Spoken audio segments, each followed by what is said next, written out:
The beautiful thing about finding your path is that it's yours. You can take your time on it. You can stop. You can enjoy the sunshine. You can come over here to the little creek that I've probably never been to, which I really don't think I have.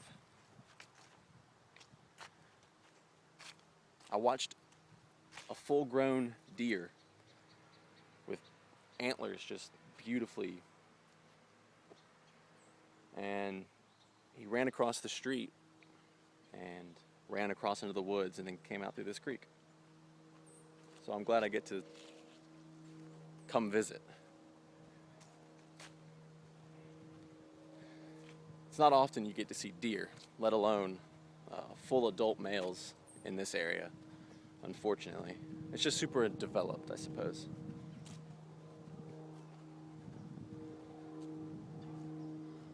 Being on your journey, your path,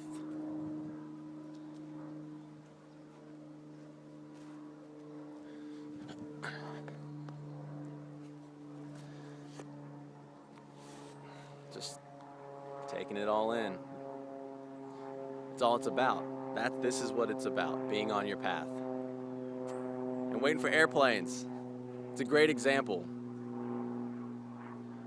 Being on your path doesn't mean that you are immune from other people's experiences. You see, in order for the universe to work for you, it must work for everyone else as well.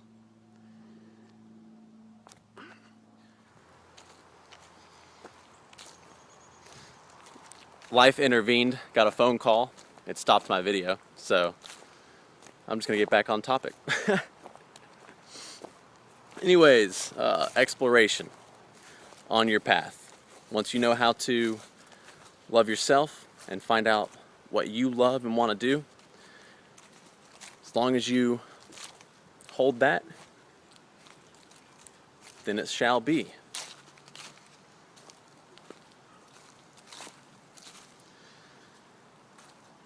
How I started doing this, how I started to notice when I was, I guess, doing a good job.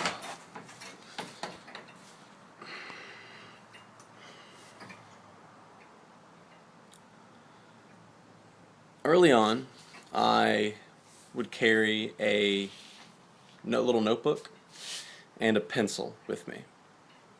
Change to pens, things like that.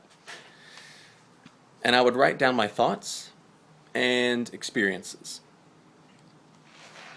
Every time I had a thought that I thought was interesting, or that I thought was connected to something else, I'd write it down. And whenever I experienced something interesting, whether it was meeting a new person, having a specific conversation, even saying a word and having that word spark a mental journey of its own, I would just write them down. In doing this, I started to notice over time connections. Almost usually the thought linking to the event. I started thinking maybe I'm crazy. There's no way that I am that I'm creating with my mind these events. And I believe that to be true. What it is to me, and through my experience, is when I wrote those things down, I threw my intention toward it. The universe heard it. And because I was able to put it out there and then let go of it, without expectation, without definition, the universe was left to return it without any clutter in the way. clutter being excess thought toward intent. Once you've put enough energy and enough emotion into your intent, it is important to step away and let go. Not to think about it, not to wonder, not to check in and see if it's happening, but to just let it go and let it happen. And I think that that's how I started to notice these little chains linking together. It was very exciting, and it provoked me to study it more.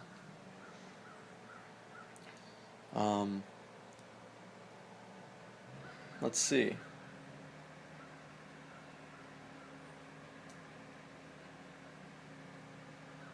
Just covered a lot. Letting go. What I've found is that once you've learned to read the connections and let go of let go of expectation and truly live in love, the universe recognizes your responsibility as a light being, light worker, peace warrior, whatever you want to call it.